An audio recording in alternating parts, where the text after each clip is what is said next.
Time you're tuning in the program called What's Going On FlynnTalkRadio.com. I'm George Moss, the host of the program, and we have with us, and I'm very elated about that, having our co-host is Ms. Catherine Hunter Williams. Hotel. And she is here in her dashiki. Is that a dashiki you're wearing, Catherine? No. Just Blouse. just some rags out of the closet. She's always dressed I was up. running late and I jumped in. I didn't need something to iron, and this is what came up. You don't have to iron it. Okay. Love it. You know, Catherine was singing before the program started. You know, Catherine, that kind of reminded me when I was in chapel, when I was in college. I'd be singing my heart out, and a guy would go in his pocket and bring a pencil out and say, "Look, Moss, just write your part down." Yeah, he was talking about I can't sing. He was hurting my feelings. But we're very glad to have you this afternoon, and we're going to be here for the next hour. And don't forget that when this program is over at 3:30, Satori's Black History Corner comes your way from 3:30 to around 4. To 4. And sometimes, Catherine, I'll run over a little bit, get really good. Yeah, really good, and you're talking. Actually, I have an hour, but I try to keep it in that half hour. John said I could go over, but I try to keep it in a half hour. Yeah, and you've had some good programs too. I got a good one today. Oh, is that right? Well, I'll be rushing home to see it. It's 10 after 2 o'clock right now, and we are going to get out of here at our assigned time, and then Satori's Black History Corner comes on, and we're looking forward to that program as well, however long it lasts. We finished another book at our study group last Thursday, and we're going to continue to talk about that just a little bit on the air this afternoon, and that is the book we were doing on Malcolm X. And it's very timely, Catherine, since Malcolm X's birthday Coming up May 19th. On the 19th. You were aware of that. Mm-hmm. Give me the year. If you give it the year, you get a prize. 1925, I think. She is on it.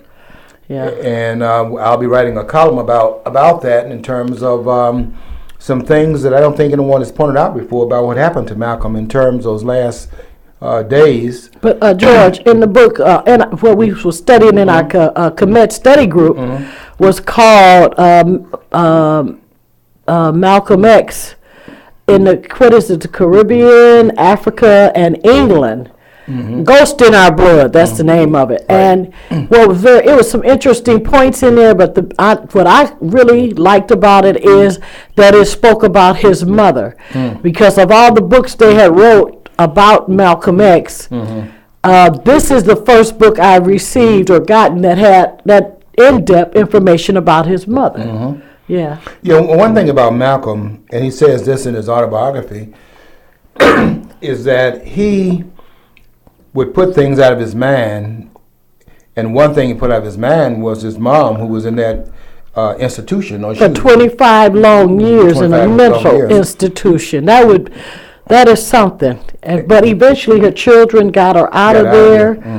She 25 years. Yeah, that family's history is really interesting. And you came across the news last week where his grandson, who's named after Malcolm Shabazz, who is the one who killed, set the apartment on fire or house on fire that Betty Shabazz, Malcolm's wife, was living in. Right. Because she wouldn't let him do something he wanted to do. He was a wayward child. He was 12 years old at the time, and he was more than wayward. Yeah, his mother Kabila had sent him to live with the grandmother, and the idea was that she would put more restrictions on him and hold him down a little bit more, having and raising children. And he went over there and didn't like the discipline and wanted to go back home to his mom, and she wouldn't allow that. And the mom was having problems on her own, so that was not going to be possible.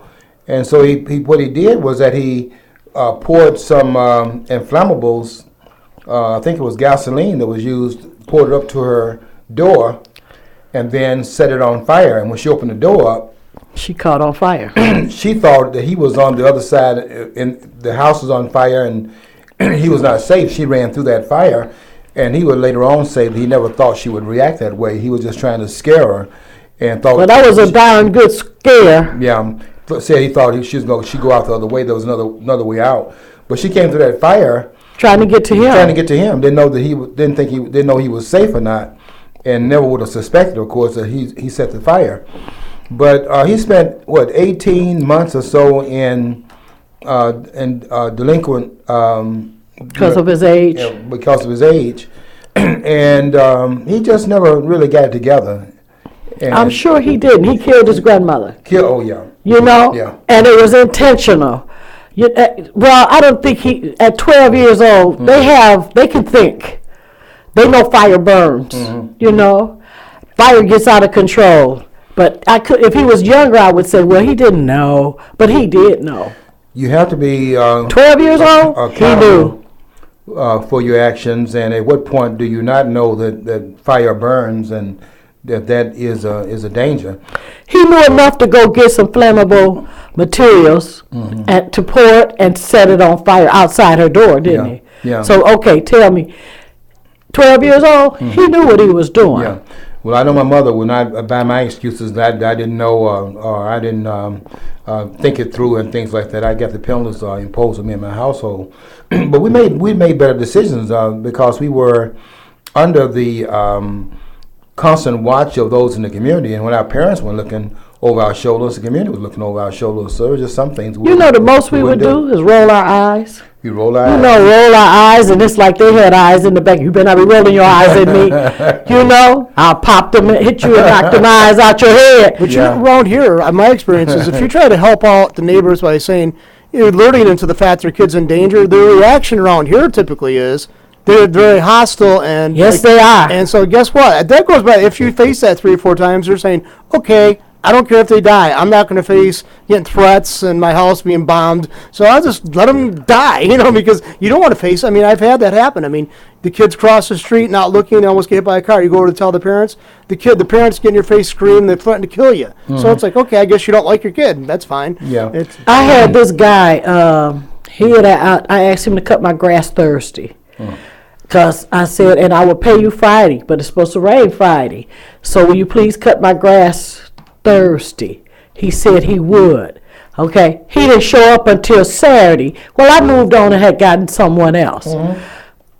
And he was making all these excuses, which didn't mean nothing to me because I asked, see, now my grass is a lot longer because, you know, when it rained, I asked him to do it. He didn't do it.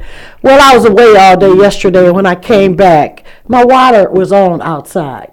I mean, turned all the way to the hilt, you know.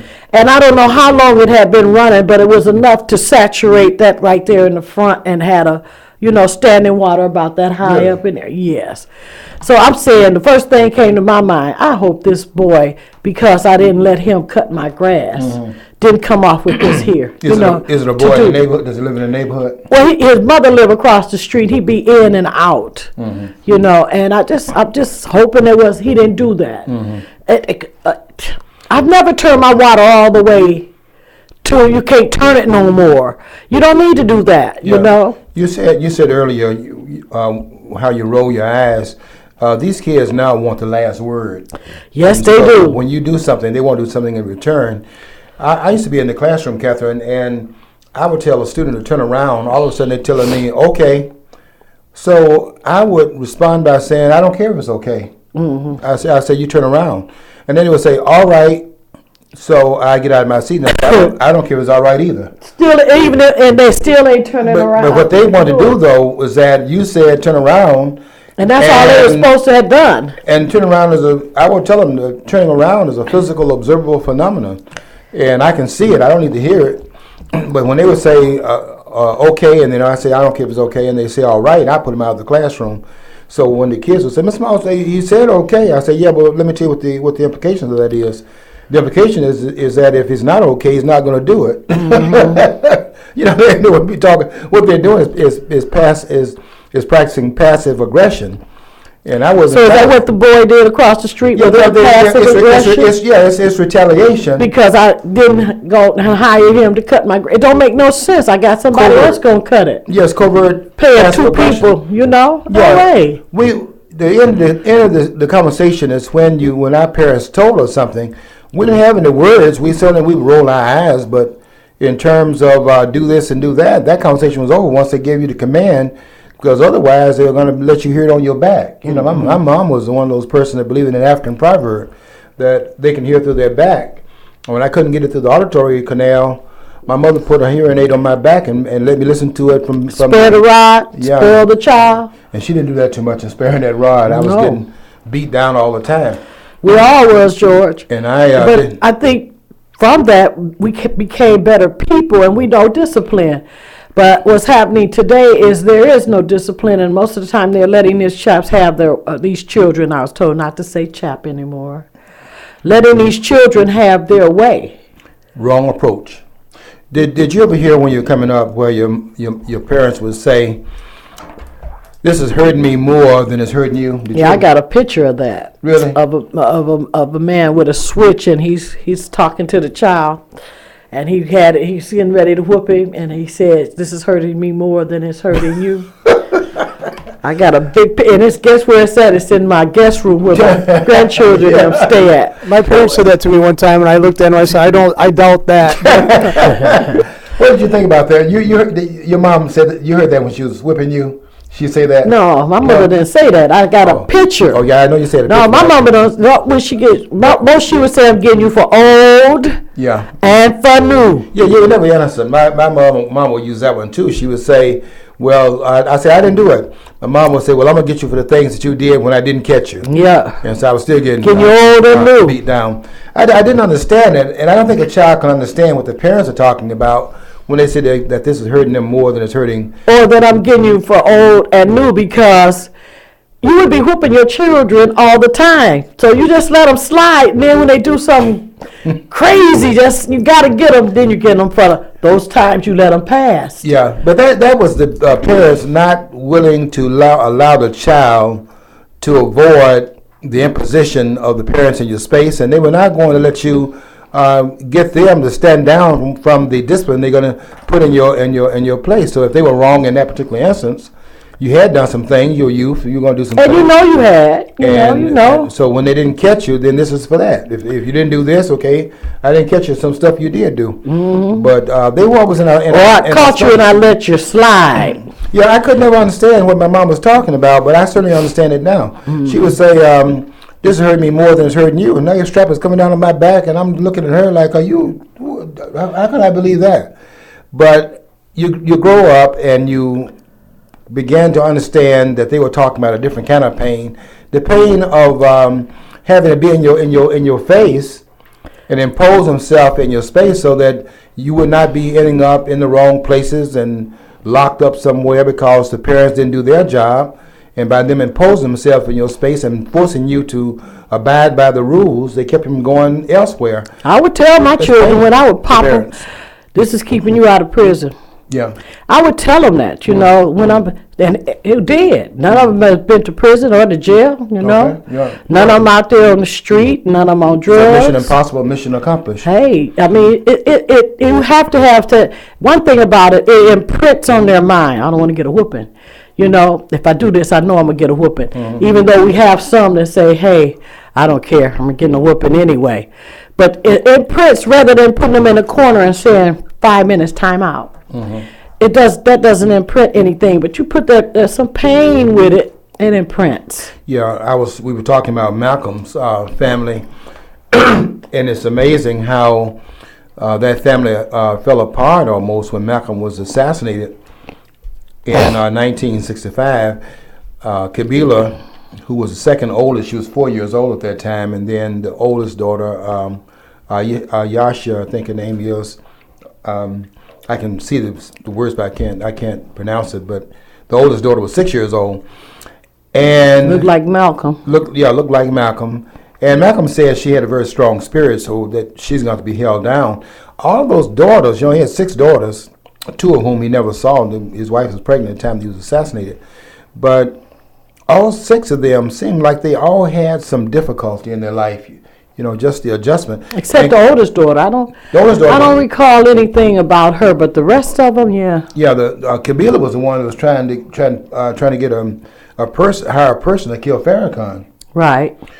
And Betty Shabazz came out and apologized about that one. yeah, She came out and stood behind her daughter, but she also apologized because it turned out to be true. By the way, I didn't know this or anything, but I never dawned on me to ask. But the people who did murder Malcolm X, in that ballroom or something like that, wasn't in Harlem. Did they actually were they brought to justice? Or are they still at large or unknown or what? They caught one of them at the scene of the crime. That person's name was Thomas Hayer or Thomas Hagen, and the other four, because there were four others in that ballroom that got away, and then two people that were accused and served 25 years in prison did not do the crime. They were, I think, logical choices given the fact of their enforcement roles in what was Mosque number 7 in New York. You would, if anybody was breaking kneecaps or carrying out hits on people, it would have been those two guys who they went in charge with Malcolm's murder. But the problem, the reason why they were not there and why they did not have them doing the assignment was because Malcolm would have known them, and so would his bodyguards. Those persons that killed Malcolm came out of another temple, the one in New Jersey. So, but they did actually put the Nation of Islam behind the hit.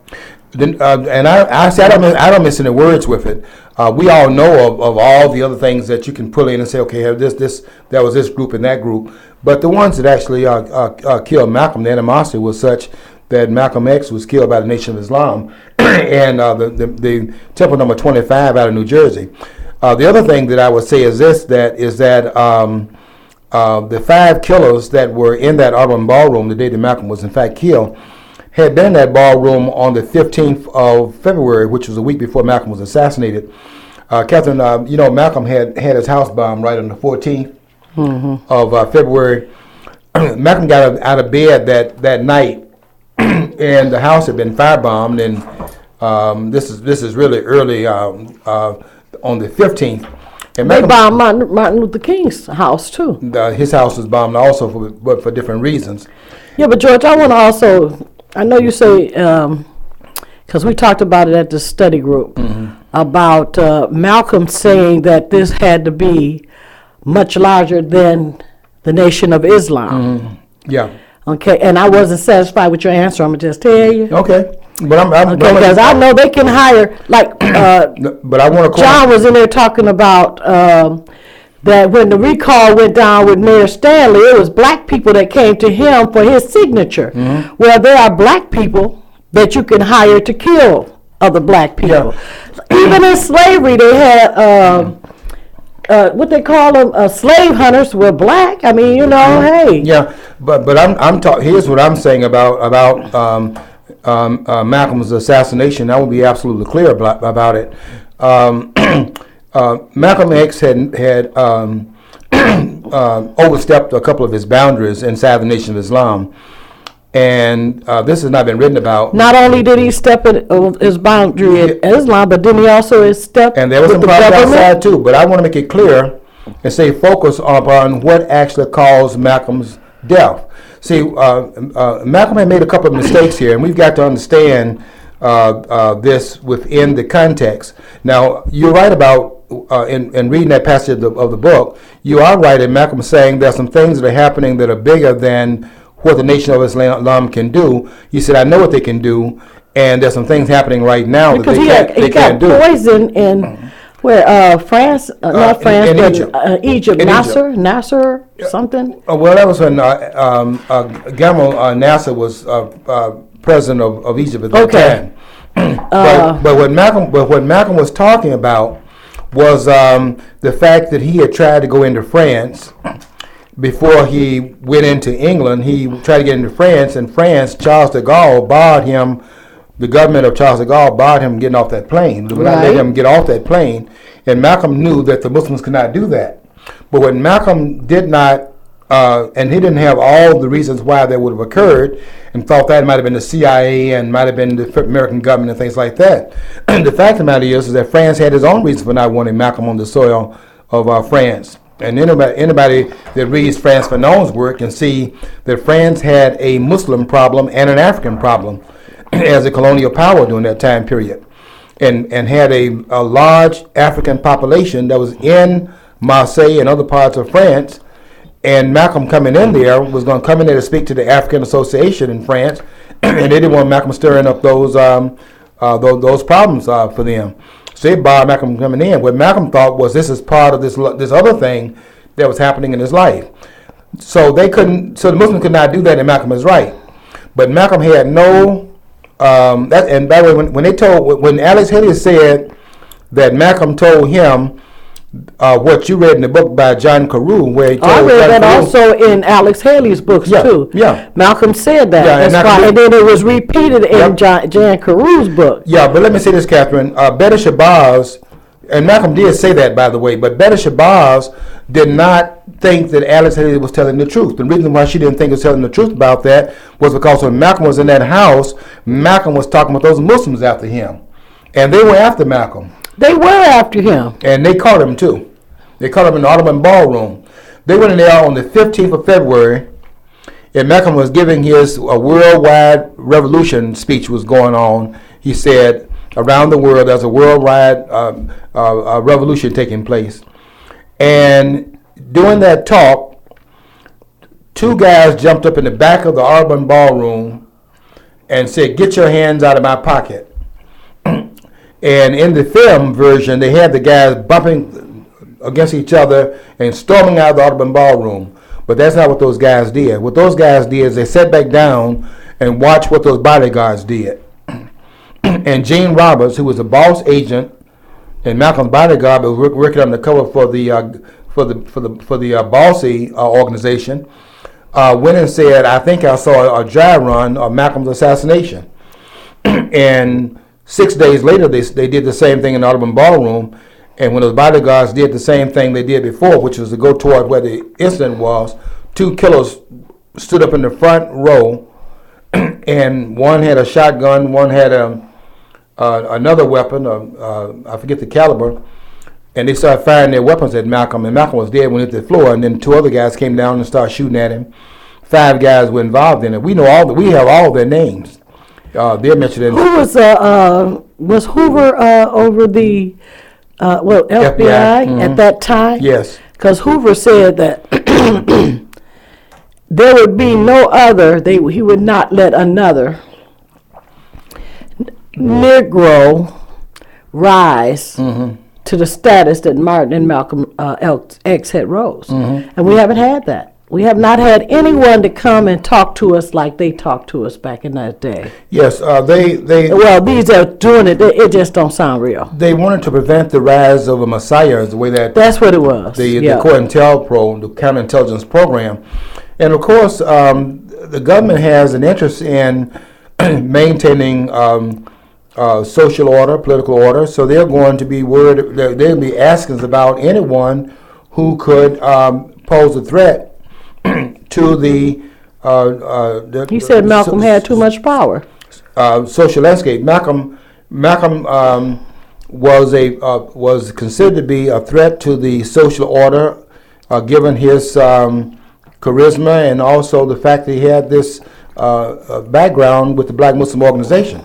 I mean, when go back to when the Nation of Islam was first of all introduced out there in the national landscape, and that was when the police department of New York beat a Muslim and then took him to prison rather than take him to the hospital. This person was very much injured, and they took him to the jail. And Malcolm, they had a fan out committee. They had a fan out system in the Muslim organization, and what they did was that each Muslim would call 10 other Muslims, and they had this brother that was in jail. All of a sudden, there were some Muslims in the street, orderly, standing outside the jail, and Malcolm told them, we want to see our brother. And when they said no, Malcolm told them, look outside that window, and they saw those Muslims standing out there, and we have a situation on our hands. Organized. They were organized. Muslims. But there were some others that were also in that group that were not Muslims, that were not disciplined, and that's where the problem would have been, because they wanted some action that had behind the Muslim umbrella, so to speak. So, is that when they found out, black people found out, Muslims took care of their own? That's when they started to see what kind of organization they were dealing with. Right. Because what Malcolm did was that once they sent the Muslim to the hospital, which is what Malcolm was asking them to do, said, we're not going to move until this brother's moved to the hospital.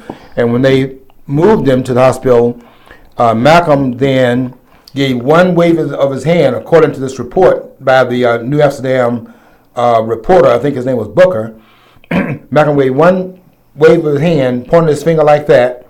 The Muslims then turned their attention, and then Malcolm then gave another wave of his hand. And they started marching away from the site. And one of the police officers said that it's too much power for one man to have, because the Muslims were at that point were a very disciplined organization. But Malcolm signed his death warrant, and those that are covering Malcolm, that want to cover up Malcolm's excesses, have to understand what Malcolm did. But he didn't sign his death warrant during that time. Not during that time. That came with Elijah later. Yeah, but the problem that happened to Malcolm X was that Malcolm was impatient. He wanted action now. And Elijah Muhammad was a more conservative, more pragmatic leader, and he was not going to turn his forces loose and let those persons get out there and get chopped up. Malcolm was one of those persons that wanted to move the civil rights movement into move the Muslim organization into the civil rights mainstream, and Elijah Muhammad was not buying that, and that's where the tension between Malcolm and Elijah Muhammad began to develop, and when they killed Muslims in Los Angeles, and Malcolm went out there, Sam Yorter, who was the mayor of Los Angeles at that time, called up Elijah Muhammad and said, "Look, Malcolm's stirring people up over here in Los Angeles. We need to get him out of there." And Elijah Muhammad called him back. Malcolm didn't like that. And if the truth be told, or when he said roosters have the roosters have came to coming home to roost. Come home to roost for the Bay of Pigs. No, that was the assassination of John F. Kennedy. John F. Kennedy. Yeah. See, Malcolm. See, a lot of people want to take Malcolm's side or want to take Elijah Muhammad's side. I don't take either side. I just want to be able to import what the facts are in the case, and Malcolm made some mistakes. Import the facts of the history. Malcolm was an open rebellion against Elijah Muhammad, and no nationalists that want to claim that they are looking at this issue want to give Malcolm any of the blame of what happened. But Malcolm is some of the blame also.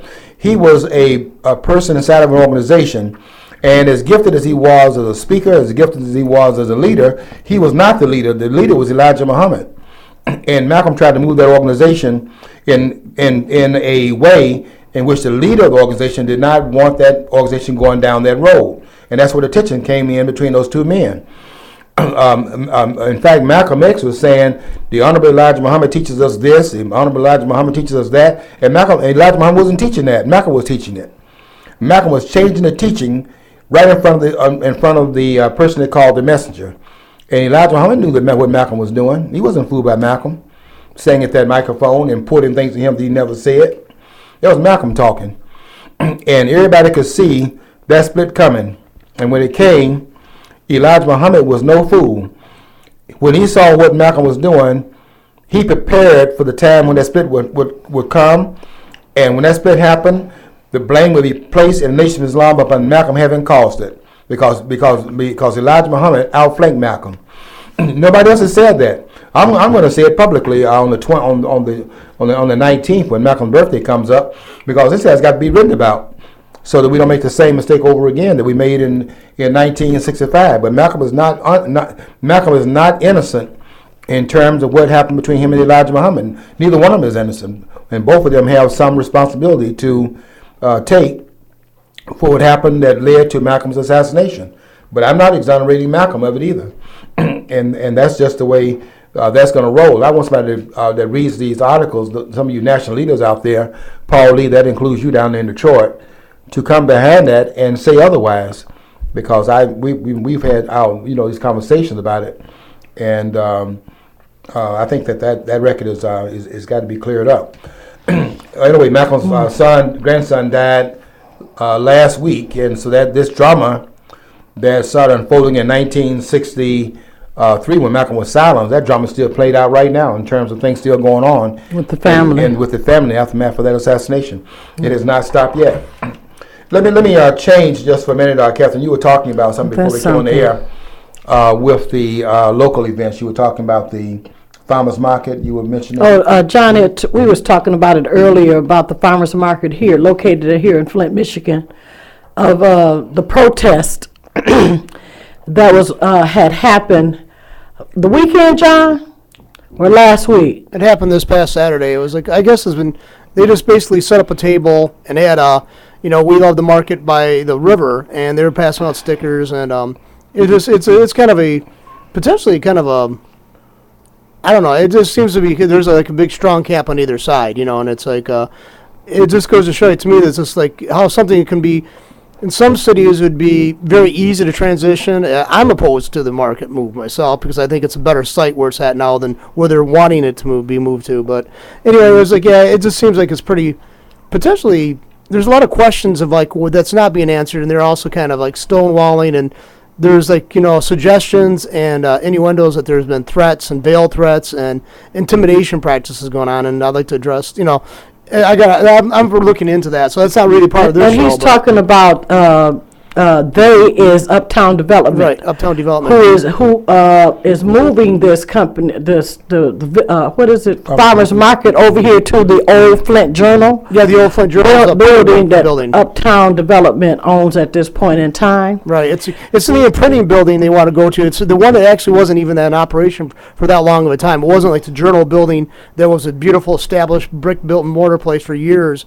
It was the one that they built basically in back of the area to actually do the printing, but now that's right across the street from the MTA. Yeah, it's right from the MTA, and also on the other side of it's the Wilson Park, part of the University of Michigan campus. So that's where they're proposing to move from the river to over here to the downtown thing, and I oppose it because I think it's just a lot easier where it's at now than where they're proposing to move. Oh yeah, and you have to pay to park. That's what they're saying. That's a big issue there, and then the concern about the events that they would have taking place outside. There's nowhere to have it outside unless they had it in Wilson Park, and that's too far. That's across the street, isn't it? It's across the street, and they also then they'll have to get approval and work. It could be possible. The U of M would work with them, but I'm against the move because there's a lot of questions. I guess what's really bothered me most is the charges, the allegations, the innuendos that there's been threats and veiled threats and intimidation practices going on. Because some of the vendors don't want to leave. Yeah, and if that's true, if this turns out to be true, that's more abhorrent to me than the move. I mean, to me, you could but if there's like people making accusations and of this, and it proves out to be true, there was this kind of. That bothers me. Well, it was in the Flint Journal. Don't that make it true? It was in the Flint Journal that they were being threatened. The vendors were speaking out in that. Well, I was going to say the veracity level of the Flint Journal and the printing, the style of printing, writing and stuff like that. If it was so good, that I don't think they'd be down to 3 days a week being published, and had such a serious drop in their circulation. If that were true. Is the farmers market going to be open more, or is it still going to be on the same days, like Tuesday, Thursdays, and Saturdays? That's a good question. I don't know. That won't change because the market is not. The farmers also go to other markets. They come here 3 times a week, Tuesday, Thursday, and Saturday, and then the Monday, Wednesday, and Friday they're elsewhere. So I don't think that will be. Go ahead. I'm sorry. But what they're trying to do is try and revitalize downtown, and by doing that, you are fixing something while breaking something else, and what you're breaking may not be fixed by what you're trying to fix with the downtown. It's exactly. I think it's a gamble that, especially if there's paid parking. I mean, any of us, and we've all been around Flint back in the '60s and '70s. There was a viable downtown. Well, when they built the malls, which had much more stores, free parking, that was a no-brainer. People said, "The hell with going down park all day and shop all day." Yeah, so for no price. And that market has gotten a tremendous awards. One of the best markets in the country, and it's been noted as that. And they have a following. And they have a following, and I think that location serves it very well. And I like the fact that some aspects of it is outside. Now, some of those persons that go to the market and sell their wares barbecue outside. How are you going to do that with it being downtown? I don't that know. Kills that part. They had vendors outside, not just inside the market. But they had all those vendors outside. Yeah. Well, I guess they did have a press conference. I didn't make it to it because I was busy doing other things, and I guess they covered that. They had a model, a mock-up of what they're intending this to be like. So I admit my ignorance on this level. I don't like the fact, if there is a fact, I don't like the idea even, if somebody's been coerced or had basically veiled threats or kind of deliberate threats made to them. Because they don't want to move. Yeah, because of move. I think that's just, another thing is, to me, it's like... Plus that place was very convenient. Right at the expressway. Right at the expressway. You got right there. You just get off and you're there. Between 1st and 2nd downtown off the college campus, it's going to get more congested. If they have parking, like again, I go back to the fact that's what basically killed downtown Flint in the 70s. They had parking available to them at the malls like Genesee Valley and Cortland Center. They said, okay, I'll go down there. What have they not been able to learn from the past? Yeah. You know? I get really winded with these politicians that want to come in making these political decisions and don't understand the business aspect to it in terms of why the market has been such a big success story. And if That you want to move it. and why would you want It to ain't change broke, so, that's exactly the point. It's That a- if it ain't broke, then don't break it. Here's my point too. Okay, they're going to charge for parkings, and they're also going to, if they go to this upscale place, they have to do renovations. That's going to cost more money. The vendors' stall rental fees are going to go up. Yeah. So guess what? So they're going to pass it on. Everything's going to be passed on to the consumer. Plus, they had Customers. restaurants and gift shops upstairs. Right. So where's that going to? You know, where's that going to be? I mean, and that's going to be a competition Yeah. for. It's already a bunch of restaurants downtown. Exactly. I think it's kind of a slap in the face to people like the Lunch Studio, who's been down there since like 2001, 2002. And they have some awesome food. Yeah, and that's going to be a slap in the face to them who've actually borne through some very strong, lean times, who bore through them, went through them. They're just going to basically, what are they going to do? People go to one restaurant, eat, and go vomit somewhere, then come back and go to another restaurant to keep the whole business, because most of the businesses down there are rrestaurant related. Yes. Or food So if anybody have any issues with this move with Uptown Development, I am going to announce it. Call John, 810-208-1854. You see the number right there. And let him know how you feel. Because I can understand it's an old building. The current location, it's an old building, and there's probably serious issues about things that they want to do they aren't able to do now. But like I said, I could live with the move, but But I I can't thought live they with the did fact- some renovation on that They building. have done it, and let's face it. I like the fact that Steady Eddie's upstairs has got that balcony, and it'll be good weather. They have people dining out there. I like that. That They looks got a very brand new cool. sign. They just did that in the last, 5-10 years? 5 years. Yeah, 5 Okay, years. That sign they is did a up there. renovation and updated this building and put new signs out there. They got a big brick sign right there in front of I it. think it's just a step backwards. I think it's going to people going to retaliate by saying, okay, I got to pay for parking. Guess what? It's still either way. I think they're using if they're making these threats and they're saying, and I've been told this, but if you do something, you're just going to hurt the vendors. That's like using them as a human shield. Don't even criticize us. It's going to hurt your friends, the vendors. Yeah. Well, it's like I find that really appalling. I think so too, and just getting politicians involved in business is always that's like Well, they're not politicians, they're developers, aren't they? Oil and vinegar. Aren't they? Uptown Development is They're a nonprofit organization. right, nonprofit. They're not politicians. They can't deal with politicians on that board or whatever. Well, I guess they can. I think there has. That's another thing is I feel they got some in their pocket. I think they got the city of Flint's this emergency manager that they had, Kurtz. He was in their back pockets because all this stuff happened since Kurt's been down there. See, Terry Bankert came in a few weeks ago and did a presentation of why he thinks a lot of this which is going on, is not exactly legal or shouldn't be allowed. And he laid it out, not emotional issues or like sentimental reasons of why the market should stay. And I'm going to post that interview, his piece again, because it was well worth listening to, because he's a lawyer. He's a former ombudsman of the city of Flint. Mr. Moss knows him. It's like the guy is like he and I and Mr. Moss have very little in common politically, but we're on board on the same issue on this one. I've been knowing Terry a long time also. He That's why I forgot about that. Yeah. Yeah, but to me, when I first start seeing this back pocket deal, is when the taxpayers, and they didn't protest that enough to me at all, when the taxpayers had to pay for the Genesee County building, and then Kurt sold it to the Uptown Development for $1. I couldn't, that was hard for me to fathom. I don't live here in Flint anymore. It's still Flint is my hometown. And to me, when you protest something, you can't just do it one day.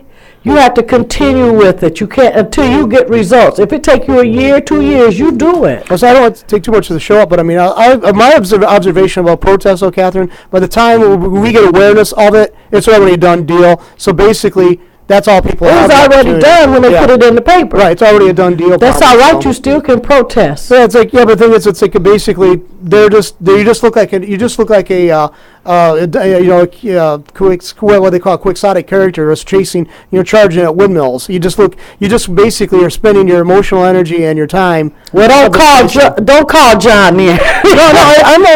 I'm open for dialogue. I just want to take your show up, but I'm open for dialogue with these people. Okay. But I would like to get to the bottom of it. Those are these coercive elements being applied to these vendors. Because that, I think, is appalling. I think it's appalling. But don't the vendors have power at all? None? Not really. They're just running space, and they got a following, and they're connected to selling produce. Where else are they going to go? If they destroy this market, that would be unforgivable, given the fact that market has been over there all those years and has been successful. For as long as I can remember. Flint community. I make it a point to go over there on Tuesdays because I like to buy the fresh produce.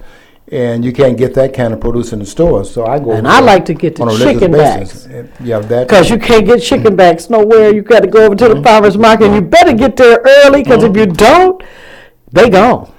Yeah, it's going to be interesting to see what happens.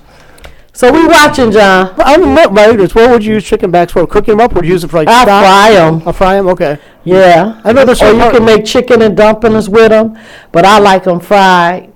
It's just old Southern thing. I don't want Mr. Moss thinking we put branch the show off into it. It's just an old Southern thing. Southern folks know what I'm talking about. Well, see, I'm not from the South. Okay, my mom was Hungarian, my dad was German and Scottish. So, that's I know it came from the South because my mother was a Southern cooker, and so I am too. And I love chicken backs, especially fried. Mm-hmm. Well, we're going to save the market one way or the other. We'll see what happens. That was awesome. Thanks, John. Before getting off the air, I was going to also talk about Benghazi. Yeah, there's something that comes out of Time Magazine is one of the magazines, one of the 8 magazines that I take, and I was struck by this one article he did on what happened to terrorists who were killed. It says when countries bury terrorists. So let me ask you about some of these terrorists here, and what do you think happened to them? John You asking me or John? I'm just throwing this out there. Well, I don't know what happened. All I know is Saddam. He died April 26th. John Wilkes Booth, who killed Abraham Lincoln. Oh, you going way back there, huh? Yeah, died April 26, 1865. The body of Abraham Lincoln's shooter was tossed in a warehouse. 4 years later, it was given to the family for a secret burial. We don't know where his body is. Because you know what they'll do? If they find out these people where their bodies and different things is, they will go dig them up. Mm-hmm. Yeah. Yeah. Well, Timothy McVeigh, remember him? The bomber. Yeah, the one that in Oklahoma. Oklahoma bomber. Died June 11, 2001. The Oklahoma City bomber was executed at an Indiana prison. Shortly thereafter, his body was cremated, and his lawyers scattered the ashes at an undisclosed location. And lastly, Osama bin Laden. We all know what happened to him, right? Mm-hmm. Osama bin Laden died May the 2nd, 2011, and after having a ritual over his body, they cast him into the sea, and I guess the sharks are down there still feasting on that. What about the latest terrorist that was in Boston? Now that was one that really got got my goal up. They wouldn't nobody would take the body. Well, somebody got it now. They found someone to let them bury him in an undisclosed place. Mm-hmm. But it was an uproar. They wasn't going to take that body. Now, I think it's disclosed. It's in a Muslim cemetery in New Jersey. But what I was offended by was this lady that wanted to offer a plot she had in the Arlington Cemetery. Mm-hmm. You know, Arlington is one of 12 national cemeteries that we have in the United States. Arlington, really? She was going to let her? Really? What do you think that was about? She's trying to act like all I'm trying to do here is to make sure that a person that does not have a burial home will in fact have that. I'm just trying to accommodate, blah, blah, blah. Well, my goodness. I took that as desecration. Whoa. Intended desecration, because you mean to tell me that you don't have any more sense than to put a person who killed 4 people, 3 of whom were Americans, wounded about 200 others, and you want him buried out there without soldiers? And he's known. He said he's he's a terrorist, him and his brother. And then there were so many others that they found. They're finding more and more that's in with that same plot. And then New Orleans had what they said that wasn't a terrorist act. Down there just recently, Mother's Day. Was 19 people that were shot in that incident? Yeah. Tell it to those 19 people that were out there getting shot up. They were not A terrorized. Mother's Day parade. I mean, it seems like they're hitting people when there's a mass amount of people coming together. And I don't think it's finished yet. I think it's going to be some more. Before this summer, it's going to be a hot summer. Yeah, can people out there in the listenership please tell me what's going on in my country? I don't even recognize this country anymore for what's taking place. There's so much out of control. People, we were talking this past weekend about how do you fix some of the things that are happening in this country, and I think we're all on the same page that there's so much broken in this country right now. I don't know how you put any of these geniuses back in the bottle. Which one do you start out with first? There's so much that's out of kilter. I don't know what the starting point would be. Can we talk about Benghazi? And Benghazi, that's something else. Is that going to be a scandal for Obama? Is your program doing anything on Benghazi today? No, I'm on your program. You're the one. This the political pundit here, not me. Yeah. My program is about history, our history. Okay. No, I think Catherine, that Benghazi is going to be the scandal for it's going to be a defining moment Obama for this administration, and this is not made up. This president, Catherine, I think that this is going to lead to Obama's impeachment. I don't think he'd be put out of office, but I don't think it's going to be an impeachment. Well, they're going to mess with the Secretary of State. Well, the president. Here's the president's part in it, and certainly Clinton's role is significant in this as well. They ran with talking points that they had to know were in fact untrue. And there's a person right now in jail in California who they were trying to act like the video that he had made, which no one has seen. I haven't seen it even to this day. Have you seen the video they talked about? This video that was supposed to have inflamed the Muslims. That's why they were out there in Benghazi, and that's why 4 persons were killed. They watched this video. We haven't even seen it here. And they don't even have enough computers over there to be watching a video and then coming out there with bazookas, by the way. Here's a point I'd like to make. With the current trend of atheists out there mocking Christians and actually, trying to defeat the Christian thinking and all this, and I haven't heard acts of terrorism on behalf of the Christians because these atheists are attacking them. But now these people who are extremist, fundamentalist, whack jobs from the Islamic world want to come in here into this country. And what happens when they have to be engaged in this kind of a dialogue with people who oppose their viewpoints? If their measures, their reactions are going to be just go and kill people, why the hell do we want these people amongst our midst when we're supposed to be able to have these kind of discussions, these kind of controversies, and not go to these extremes? Why would they be welcomed? We're going to either have to be a nation where we have rule of law, or we're going to have to go forward with the case. And I think this president's fingerprints on this case. Susan Rice, who was the UN ambassador, went before the public on 5 different programs. Oh yeah, she was involved, and she lied too. Given the talking points, we now know that the talking points of what happened in Benghazi were changed 12 times. And there's a person named Noonan, who was the underling to Mrs. Clinton, who said that we can't go out there with these talking points about what the CIA gave us about what happened in Benghazi. The Republicans will kill us with this and use it against us in the Well, they're doing it anyway. It still came out now. What? But the president has come before the American people with a false story, and went and blamed us. With a story that his people told him. The president knew better than what he was saying. Went before the United Nations and blamed us for the attack in Benghazi. This is not behavior that you would expect from your president. And I think that we're going to either have to appeal Article 2, Section 4, which deals with impeachment, or go forward with the impeachment proceedings. That does not mean. I think it's just going to be a scandal. That does not mean the president is going to be an impeachment. Removed from office, because you're not removed from office upon impeachment. You're removed from office. Well, he don't want to leave with a scandal on his record. It's a scandal of his own making. This president went out there with talking points he knew were not true. Is that why Rice was going to run for Secretary of State, and she had to they pulled her out? Couldn't stand the heat of having to be confirmed by the Senate. And how do you answer these questions? Certainly that's going to come up.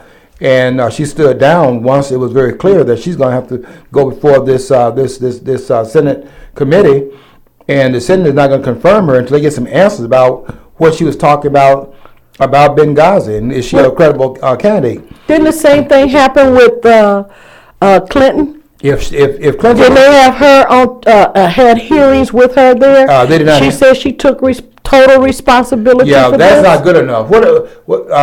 If this lady is talking about taking responsibility for what? Let's get her in there after you go up the chain of command. People don't forgot about Ron Brown and the Clinton Sunday. Yeah. I don't know if people remember Ron Brown. About Ron Brown. Okay, but you don't mess with the Clintons too much. Yeah. No.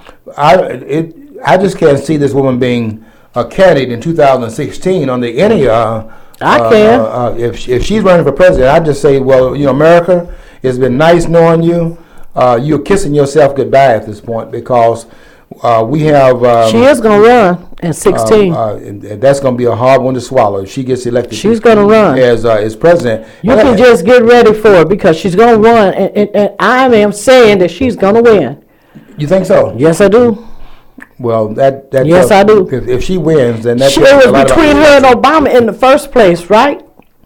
Remember the race between all them other folks that came down to her and Obama? Right. Okay. Obama's out the way now. And she's a woman too. They want the next woman president. If Benghazi can be dismissed and is no longer a factor, and Americans have a short attention span, thank you. When they forget about that, then this country deserves its fate. Well, that's what's going to happen. You know they forget everything. Then I have no hope for this country's future because if we can't do any better than this, and I'm talking about the Congress also, I think all these persons in Washington are destroying this country. And what about the IRS that's checking out people in their tax exempt or tax exempt organization, that they checking them out to see if they, conservatives, and it was a sneaky thing that they did. They start scrutinizing them. That's what I was asking. What country am I living in?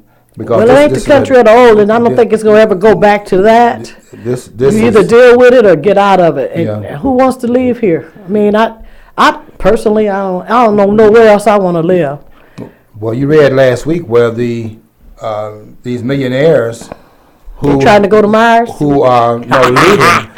There's an exit out of this country by those business people who have been run out of this country. They couldn't do business here. They went and did business in other parts of the world. Right. And these politicians followed them over there where they are and want to tax the wealth they're making in the global market and want to tax them here. So what they're doing is saying that what they're going to do and what they are doing is renouncing the American citizenship. And they want to talk about these persons are greedy and they're selfish. They don't want you. What they're doing is trying to do business in these unfriendly markets in this country. And they ran out of here trying to do business elsewhere, and then they want to follow them over there and tax them on that. Plus, have to pay taxes in the governments where they are. Then they're going to pay taxes to the government they ran from, so they're renouncing their citizenship. Well, I do know they're getting some groups together to go live on Mars or somewhere. They are trying to get monies to do this now. They're asking people that want to do this. They're going to live in these domes, as I call it. They can't go out of them, so. If there are no politicians up there, I'll consider paying for a triple fare. I think they go. That's what they say. The next thing they're going to do. I think they're trying to get away from here. I'm trying to find out where we're going with all of this chaos in this country, and if we don't get off this train, sometime like yesterday, then I don't know if this country can ever get back on its feet. And it looks to me like the insanity is such right now that unless we can start over again and nail some of these boards down that have come loose, I don't know what we can do to resolve some of these problems this country is facing. And we're on automatic pilot right now. The $17 trillion of debt that they admit to, and when you look at the unfunded, number one in the world liabilities, which they tell me that's another total of $88 trillion. How do you pay for that? I mean, where do you get off in where's the income? Where's the money? Our grandchildren and their children is going to pay for it. That's where it's going to be paid for. One other thing before we go off the air, Catherine, they were talking about those 3 girls in that Children that aren't even born. Yeah, I don't get that. that one incident where this man, Carlos, what was his? Carlos Castro? Yeah, what was his first name? Ariel Castro. Had those 3 women in bondage for 10 years. Now they're claiming that they're going to try him for murdering those children. That he had gotten this one girl pregnant 5 times. Jesus or and something. And forced miscarriage with her. Now, to me, that's a contradiction to saying that the baby that's not born is not a child. When they're aborting the child, is not a child. But when he did what he did, is a child now. Well, they said, okay, go back to the taxes. Okay. These children are not born yet. Right. But they're the ones who are going to have to pay. Yeah, I know. But Catherine, I'm talking about the abortion where they want to claim that fetus is not a child and therefore abortion is not murder. If it's a child, then it's murder. And it's murder. So to me, there's a contradiction here in terms of abortion is not murder.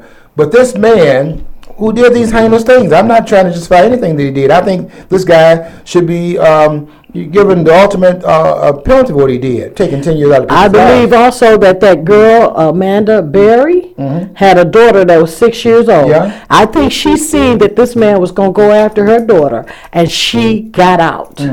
That's what I think. That's why I think she was the one who got out. Yeah, but what is your because you can't, how you going to protect her child? Well, what is your view about the abortion issue? Is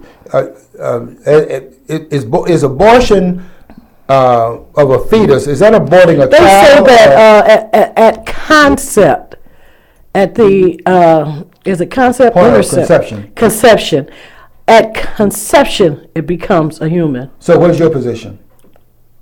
I don't know, George. I have never thought about it because if it's at conception and you said that it's a human being that is a baby, but it's not, it's just a blob.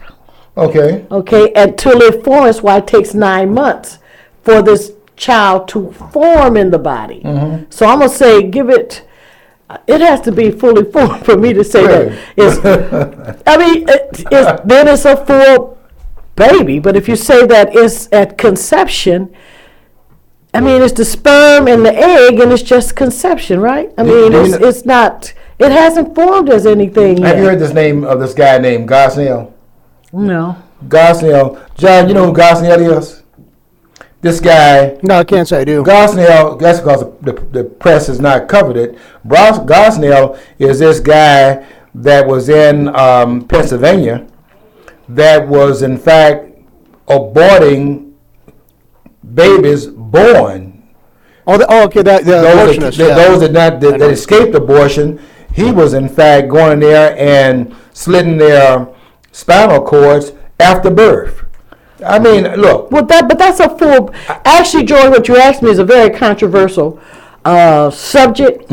Is it a human at conception or when? Well, that's very controversial. Yeah, it's controversial because we made it controversial. Yeah, this man you're talking about was after the child was born, he would abort it. See, I think that what we have. It's only so far that you can go before you can abort babies, and yet they're doing that anyway. I want, you know what, that's a change in our community where we have this, how we want to wrestle with the question as if the question, there's some ambivalence in terms of the issue. That ambivalence is something very new to me, and I didn't see it in my community. My sister got pregnant twice without marriage, and in that household, there was never any discussion about what was going to happen. Abortion. We were very clear about we didn't have this equivocal kind of position that child was going to be born, and we didn't talk about it was a child now or is it a child later. It just was going to be born. But some children, the child was going to be delivered. They didn't tell their parents and had abortions anyway. Yeah, because they knew how their parents were about it. Yeah, the state didn't endorse it. Okay. Well, it's going to be interesting to see what happens in that case. So why you ask me a very controversial question because like that? Because I wanted to get your feelings, Catherine, because to me, there's a contradiction between, on the one hand, allowing abortion and then telling us. And then you this talk about man this killed guy that 5 killed children. all these children. We are- But we don't know So- what the fetus was. Was it If he's a guilty of 2 murder- month, 3 month? I I mean, mean, you know what I'm saying? Yeah, then Well, that's a whole nother issue there. they're saying that the child is a child or not a child based on who is doing the definition of the fetus, because it's a child in this case, not a child in the other case, and that's a problem for me. I just That was a very controversial subject. That's because of our equivocation. And I don't believe in abortion at all. Yeah, well, Period. I'm with you on that one. Let the baby be born. That baby may come here in this world and set it on fire, curing something. You never know. Thank you, moms. Those moms that we celebrated yesterday. Happy Thank you, Mother's moms, Day, yeah. for being moms and having your children. I see you didn't, And not getting rid of them. You didn't equivocate. Okay, we got to get out of here. We are getting ready for Sartorius Black History Corner coming up at 3:30 in about 20 minutes. Want you to follow your dream, because if you don't follow your dream, you never know what's on the other side of the rainbow.